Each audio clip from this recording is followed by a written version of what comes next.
Para mí es un verdadero honor, doctor Santiago, estar nuevamente en este encuentro, estar por segunda ocasión como presidente de la República. Y quiero aprovechar esta tarde para tomar dos de los temas centrales de las reflexiones que han tenido ustedes en estas jornadas: los temas de crecimiento y los temas relacionados con la sostenibilidad. Y quiero empezar por hacer una reflexión sobre el mundo de hoy en el marco de este encuentro. Nunca antes la humanidad había estado abocada a tantos y rápidos cambios tecnológicos como los que estamos viviendo hoy en día. Hoy estamos en medio de una cuarta revolución industrial a nivel mundial, donde la inteligencia artificial está generando cambios en industrias tradicionales, en profesiones tradicionales, y está generando amenazas en algunos lugares y está generando retos en lo laboral, en lo social. Estamos también ante un cambio brutal y exponencial que viene derivado del Internet de las cosas y las redes de alta tecnología. Estamos viendo cómo, según la propia frase de Winston Churchill, los imperios del futuro serán imperios de la mente. Y estamos viendo cómo son cada vez más grandes las brechas entre los países que consolidan su base económica en las industrias de valor agregado tecnológico y las que siguen en las economías tradicionales. Bajo ese entendido, el reto para los países en desarrollo son mucho más grandes, porque hoy en el mundo hay más de 1.500 millones de personas que no tienen el servicio de energía. Tenemos más de 500 millones de personas en el planeta que no tienen la calidad adecuada en los servicios de agua, haciendo más difícil la forma en la que se enfrentan las enfermedades transmisibles. Y estamos también ante una tremenda realidad, y es que la informalidad laboral en el mundo en desarrollo llama con preocupación a ver la insostenibilidad de sistemas pensionales, entre otras cosas. Por eso, en estos momentos de cambio, lo importante es preguntarnos cómo está Colombia, para dónde va Colombia y cuáles son las señales correctas que tiene nuestro país. Colombia hoy podría perfectamente mirar este escenario bajo el prisma de ese famoso escritor y visionario en innovación japonés Kenichi Ohmae. Hay que pensar globalmente y hay que actuar localmente. Por eso, el verdadero llamado que tenemos que hacer en Colombia de manera estructural es a combinar dos términos: crecimiento con equidad. Hoy en día, nosotros somos un país que tiene niveles de crecimiento que nos tienen que motivar a ser todos los días más ambiciosos. Y la razón es muy elemental. Si ya entramos a la OCDE y el promedio de ingreso per cápita en la OCDE es superior a los $30.000 y tenemos un ingreso per cápita nosotros inferior a los $8.000, ¿cuánto nos va a tardar llegar a esos niveles de ingreso para realmente ser y parecer verdaderos miembros de ese grupo? Yo no me canso de decirlo. ¿Nos tardaría 100 años creciendo al 1% o nos tardaría 20 años creciendo al 7%? Por esa razón no puede haber duda alguna que la tarea que tenemos que abordar es poner esta economía a crecer por encima del 4 y del 5%. Pero eso no ocurre de la noche a la mañana, ni ocurre solamente en un acuerdo de voluntades políticas. Necesita señales claras y contundentes. Y es por eso que en estos 10 meses de gobierno hemos puesto el emprendimiento como el centro de la discusión cuando queremos hablar de crecimientos superiores al 4, el 5 o el 6%. ¿Y cómo se hace eso? Empecemos primero por reflexionar qué es lo que no se debe hacer. Hace muy poco, en una discusión sobre Latinoamérica, le escuchaba a uno de los grandes economistas regionales decir que el gran drama del sector privado en América Latina es que ha estado en los últimos 20 años prisionero de dos grandes conceptos.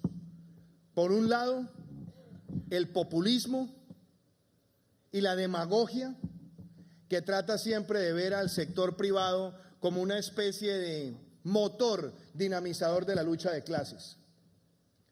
Y se ve la estigmatización permanente de la micro, pequeña, mediana y gran empresa, y se trata de utilizar de manera oportunista el señalamiento de ver al empresario bajo el término rico y tratar de enfrentarlo con la clase trabajadora, y por esa vía tratar de demoler cualquier aspiración de tener un sistema económico de libre mercado.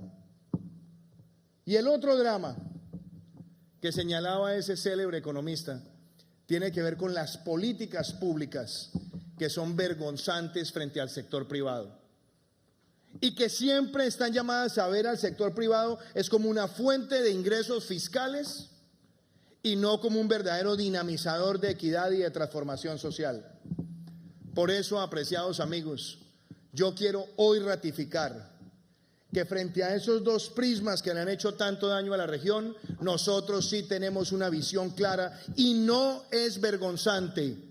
Necesitamos apostarle a que este país tenga un sector privado vibrante, trabajador, dinámico en el marco de una economía de mercado, y no vamos a claudicar jamás en poner en el centro de la recuperación económica la defensa irrestricta del sector privado, porque el éxito del sector privado es el éxito de una sociedad que quiere cerrar las brechas como lo aspiramos nosotros en Colombia.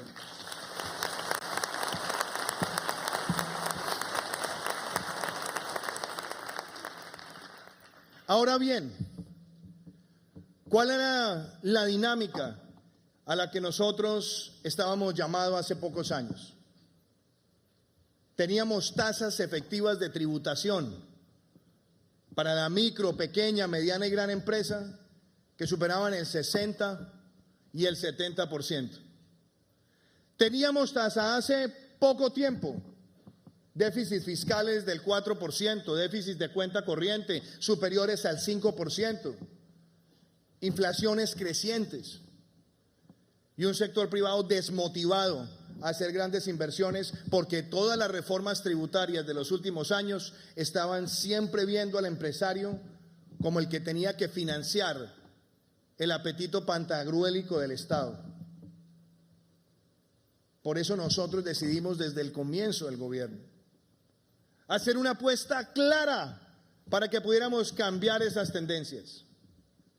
Decidimos emprender un programa de reactivación económica que, entre otras cosas, ha tenido como objetivo reducir la tasa nominal de renta, eliminar la renta presuntiva, poder hacer un descuento del 100% del IVA en inversiones de bienes de capital, descontar hasta el 50% del ICA, motivar las megainversiones y tener un mensaje claro para los nuevos emprendedores en tecnología y en industrias creativas, como es cero impuesto de renta por 7 años, con un mínimo de inversión y con un mínimo de empleos. Y trasladar también esos beneficios al sector rural, donde tenemos cero impuesto de renta por 10 años, con un mínimo de inversión y un mínimo de empleos. Señales claras para la economía y para la inversión. En adición a eso, pusimos en marcha el programa Estado Simple Colombia Ágil, donde hemos intervenido más de 611 trámites, donde hay más de 211 eliminaciones de trámites que se habían convertido en una especie de carga tributaria adicional reflejada en el peregrinaje burocrático.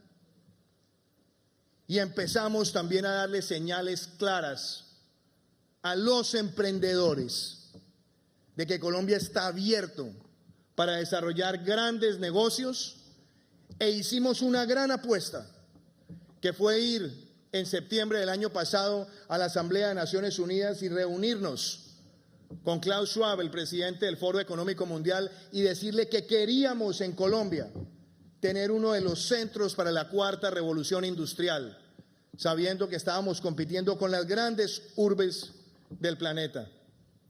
Hoy les puedo decir que 9 meses después, acá en Colombia, en Medellín, tenemos uno de los 5 centros para la cuarta revolución industrial en el marco del Foro Económico Mundial, destinados al Internet de las Cosas, a la inteligencia artificial y a las tecnologías blockchain. Otra demostración de las transformaciones que están ocurriendo en Colombia.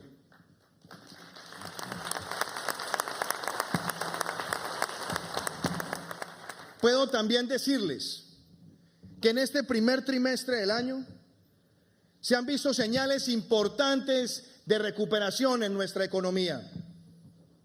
La inversión extranjera directa creció 68.6%.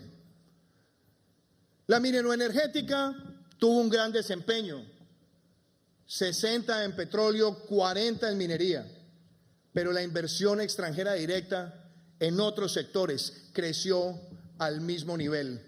Y la más importante de todas, la inversión extranjera directa en manufactura creció al 301%, superando los 500 millones de dólares. Un mensaje que no se veía hacía mucho tiempo en ese sector de nuestra economía. Y no basta con mirar esas cifras, hay otras señales. Los grandes de la tecnología mundial, Amazon, vino en el primer trimestre de este año a lanzar su plataforma de servicios en red con 700 empleados en Bogotá y con la expectativa de llegar a 2.000 empleados en el año 2021. Ya ha manifestado también Microsoft que en las próximas semanas lanzará otra de las grandes plataformas de servicios en red desde y en Colombia. Y estamos viendo también la recuperación del consumo de los hogares, la producción industrial, la transformación que es muy importante en los sectores de valor agregado tecnológico, y basta solamente con ver las cifras de Confecámaras, donde en el primer trimestre mostró que el número de empresas que se registran creció 9% y el 42% de esas empresas nuevas que superaron las 90.000 está en los sectores de valor agregado tecnológico y en las industrias creativas, representando ese 42%. Otro mensaje de lo que está ocurriendo en Colombia.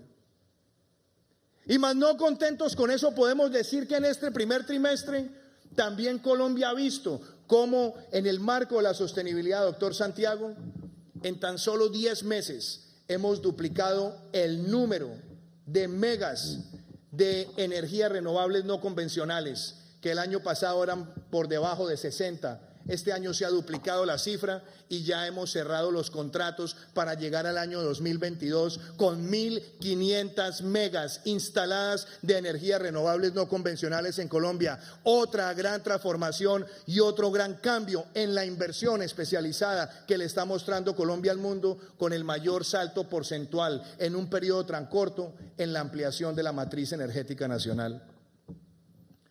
También se han dado señales claras en materia de ciencia, tecnología e innovación.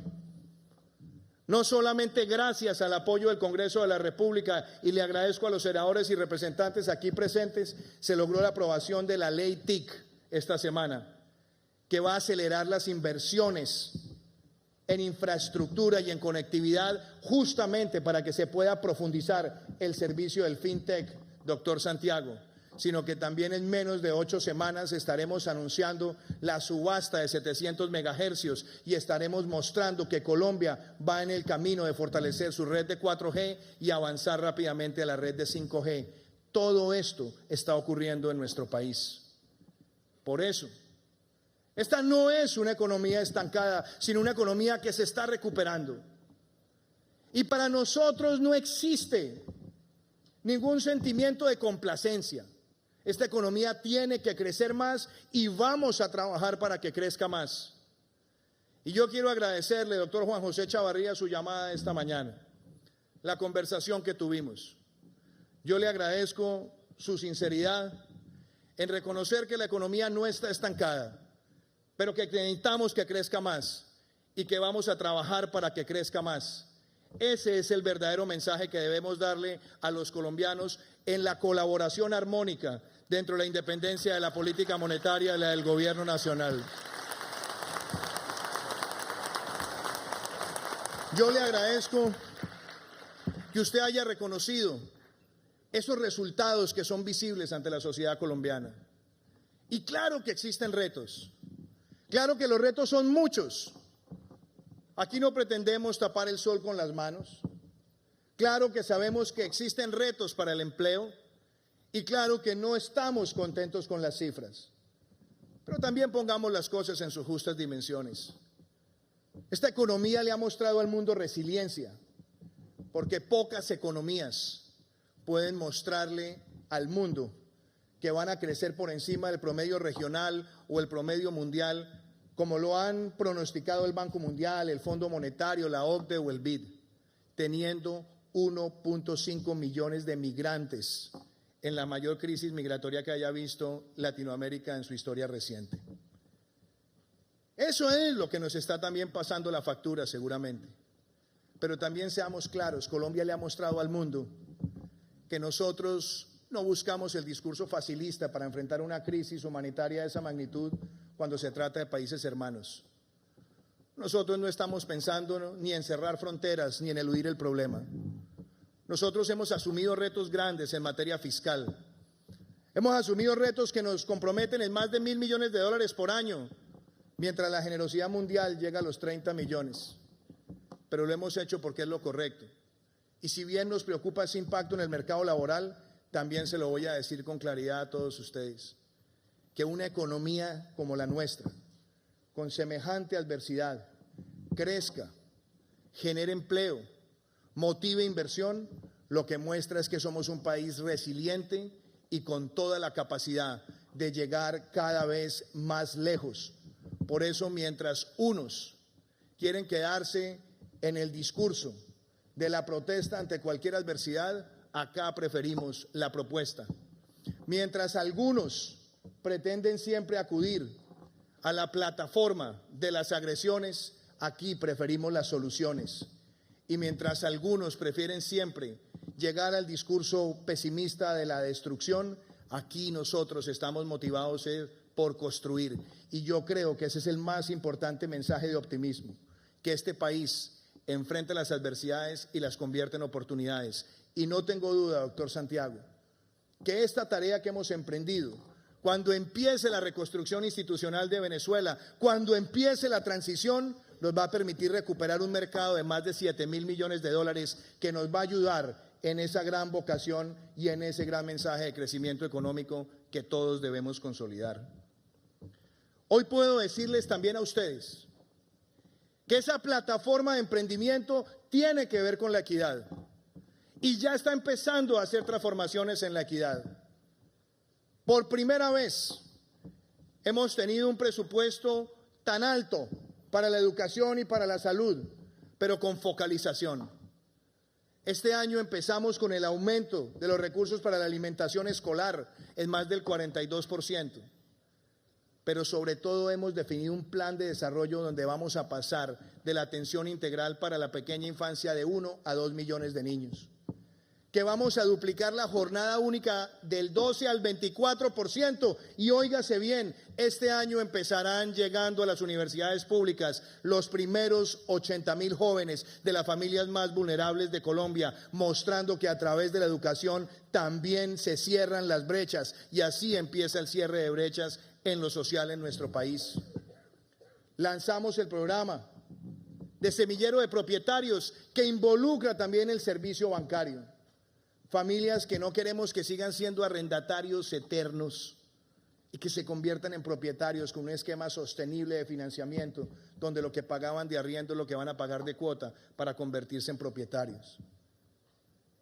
Hemos lanzado en el sistema rural, con el apoyo del Banco Agrario, doctor Francisco, un esquema de agricultura por contrato para que los pequeños productores puedan vender en un contrato a precio y a término fijo sus productos de manera sostenible incorporándole a través del Banco Agrario, doctor Santiago, la tasa más barata que tenemos en el mercado, DTF-1, y acompañándolo con un esquema de microseguros, donde hemos apalancado más de 80.000 millones de pesos. Esas también son realizaciones en términos de equidad. Y entonces ustedes se preguntarán, en este esquema de emprendimiento y equidad, ¿dónde entra a jugar un papel el sector financiero? Y aquí quiero mandar mensajes claros. Ninguna economía progresa sin un sector financiero sano, innovador, con políticas escalables y replicables y pudiendo llegar a la mayor inclusión en la prestación del servicio. Yo no tengo la menor duda que aquí tienen un gobierno dispuesto a trabajar con ustedes para que logremos ese pacto de la inclusión financiera. Y ese pacto empieza por poder llegar con la mayor cobertura de servicio a las zonas rurales de nuestro país, a las grandes comunidades que tenemos en la periferia de nuestro país, que podamos adoptar medidas para que muchos de los que han estado reportados por incumplimiento por pocos montos a redes de telefonía no queden marginados de entrar al sistema financiero, que nosotros podamos llevar las plataformas móviles. Y lo asumo hoy como un reto, doctor Santiago. Queremos sacar adelante desde el gobierno un documento COMPES de política pública que integre dos propósitos: la inclusión financiera y la educación financiera, para que esta sea una política pública que se pueda irrigar en todo el territorio. Las dos herramientas van de la mano. Hace pocas semanas, cuando nos visitó el primer ministro de Corea, conversábamos de cuáles habían sido los grandes pilares de la transformación económica y social coreana. Y me decía el primer ministro que uno de los elementos más importantes fue haber avanzado en la educación financiera, que no significa educación para la banca, como lo han tratado de satanizar algunos cuando este debate llega al marco de las políticas públicas, sino es poder enseñarle a un niño qué significa el ahorro, cómo se ahorra, cómo se invierte, en qué se invierte, cuáles son las distintas herramientas en la sociedad para invertir. Y eso generó en Corea un aumento significativo del ahorro de los hogares. Eso no trae beneficios inmediatos, pero aquí no estamos gobernando para la próxima elección, sino para la próxima generación. Y eso significa que la apuesta por la educación financiera es para que en este país los ciudadanos tengan una mejor conciencia del uso de los recursos y que tengamos una mejor cultura de ahorro. También quiero decirle, doctor Santiago, que en lo que tiene que ver con los servicios de FinTech, aquí estamos listos para avanzar. Y yo le agradezco, doctor Juan Carlos Mora, que usted me acompañó en Medellín al lanzamiento del Centro de la Cuarta Revolución Industrial, porque queremos que temas como el Internet de las Cosas y la inteligencia artificial que se van a plantear allá, y también las tecnologías de seguridad y encriptación, blockchain, nos sirvan para que este sector sea uno de los importantes usuarios de ese centro, que podamos pensar en la regulación inteligente. Superintendente Castaño, ese vínculo es importantísimo, porque ya nos estamos dando cuenta que la decisión que se adoptó de tener ese esquema de sandbox regulatorio está abriendo el apetito para que lleguen nuevos operadores y nuevos competidores en el país.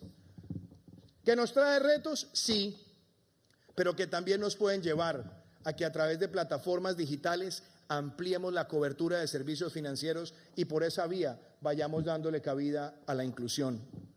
Por eso quiero también decirle hoy, doctor Santiago, que en la visita que hicimos a Silicon Valley encontramos mucho interés y se suscribieron memorandos de entendimiento entre los grandes de la tecnología y el gobierno colombiano para que tengamos acceso a las más importantes plataformas para monitorear los riesgos de ciberseguridad, y la ciberseguridad será una de las herramientas más importantes que adoptaremos para fortalecer la inclusión financiera en nuestro país y generar confianza por parte de la ciudadanía. Y no puedo dejar de mencionar dos temas. Uno que tiene que ver claramente con el desarrollo de los mercados de capitales. Estará por concluir ya la misión de mercados de capitales y esperamos en el próximo semestre empezar rápidamente su implementación con una regulación más inteligente, más moderna, mejor focalizada y que nos permita a nosotros tener más capacidad de inversión y más capacidad de movilización de recursos privados para los grandes proyectos. Entre otras cosas, de la mano con una decisión que logró nuestro gobierno, que fue desentrabar el 70% de los proyectos de cuarta generación de infraestructura que hoy ya están en ejecución y que están generando próximamente más de 80,000 empleos. Otro de los puntos que toqué el año pasado, que hoy es una realidad, doctor Santiago. Y déjenme cerrar con lo siguiente. Hay temas de coyuntura que yo quisiera abordar esta tarde. Yo quiero hacer una reflexión como colombiano.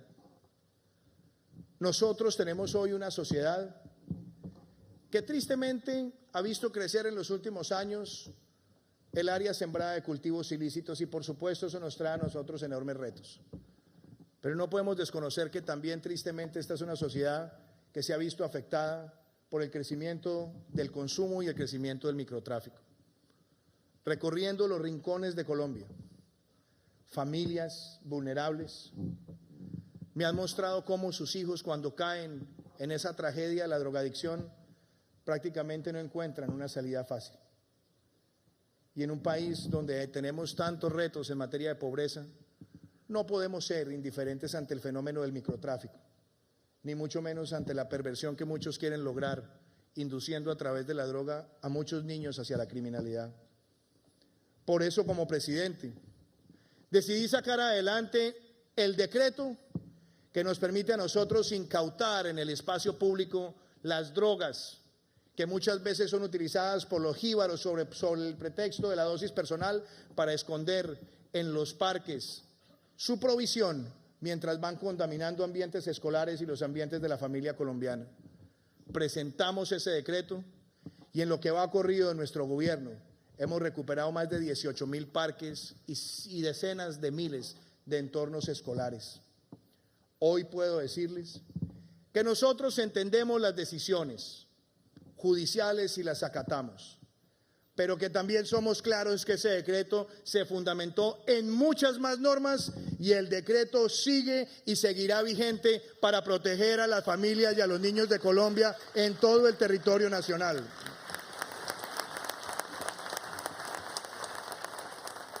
Es además una medida que no busca criminalizar al consumidor. Lo que busca es justamente la descriminalización sobre la base de la incautación, el decomiso y sobre todo de la protección de los espacios de nuestros niños, como también lo reitera en repetidas ocasiones el Código de Policía. Y quiero también referirme a un tema que tiene que ver con una publicación que hizo hoy el diario El Mundo de España. En la publicación del diario El Mundo se mostraban los testimonios de Marlon Marín, un delincuente que participó en esas operaciones de narcotráfico con alias Jesús Santrich. Su testimonio, según lo que fue publicado hoy, y el video de 16 minutos que ha sido abierto al público, muestra que ahí no hay duda alguna de los vínculos de ese mafioso con el señor Marlon Marín y las redes de narcotráfico. Los colombianos queremos construir todos la paz, pero una paz que sea con genuina verdad, con genuina justicia, con genuina reparación y, óigase bien, con genuina no repetición. Y todos nosotros como colombianos, ante estas evidencias, tenemos que ser firmes y claros que lo que esperamos en este caso es la sanción ejemplar al delincuente y no la complacencia, porque si no estaremos estimulando muchísimos más crímenes en este país. Como presidente,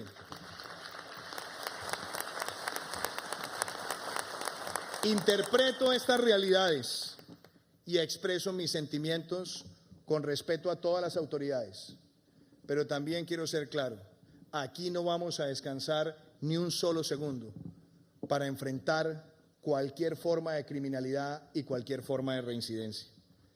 Quería hacer esas referencias de coyuntura y decirle, doctor Santiago, que con estos compromisos que le he planteado, ese documento de política pública, de inclusión financiera y de educación financiera, ponernos una tarea periódica para estar viendo todos los avances, entendiendo que esta es una tarea transversal y que requiere el esfuerzo de todos y que también requiere de parte de la banca un esfuerzo en creatividad y en innovación, y lo voy a decir también, en estar dispuestos a tomar riesgos para llegar a esa base de la pirámide que está carcomida, mucha de ella por el crédito gota a gota. De parte del gobierno estaremos listos a ayudar y ya tenemos experiencias para mostrar con el Banco Agrario. Y créame que mi mayor deseo es que la construcción de equidad en nuestro país también se consolide con la formalización y con el acceso al crédito de la población de Colombia. Mi mensaje a todos ustedes es que veo en esta industria una de esas grandes protagonistas de la cuarta revolución industrial. Por eso nuestro deseo es que, entendiendo las necesidades del mercado laboral en la aplicación de tecnología para el sector, tengamos más programadores y más analistas de datos integrados. Estamos cortos en cerca de 150,000, como lo dicen los grandes actores del sector de tecnología. Pero también puedo decirles que hemos iniciado el camino para resolverlo con un SENA que va a estar trabajando en esa duplicación de la jornada única para que en los últimos 3 años del bachillerato tengamos de cara al año 2022 600,000 jóvenes que se gradúen en una mano con el título de bachiller y en la otra mano con el título de técnico, ofreciendo entre los servicios de capacitación el de programación y también el de análisis integrado de datos, que será una de las formas como le daremos a Colombia competitividad en el fintech y ser una de las grandes capitales del fintech de Latinoamérica. Con todo eso, apreciados amigos, doctor Santiago, doctor Juan Carlos, alcalde, doctor Cristian, gracias, y quiero que ustedes sepan que soy consciente de las múltiples amenazas populistas que se ciernen sobre la economía de mercado. Es una enfermedad no solamente que se vive en Latinoamérica, sino en muchos países. Y la mejor forma de derrotar eso es con un sector privado que muestra que se puede crecer con equidad y que puede desarrollar los productos para llegar a la base de la pirámide en el marco de una economía de mercado. Muchísimas gracias.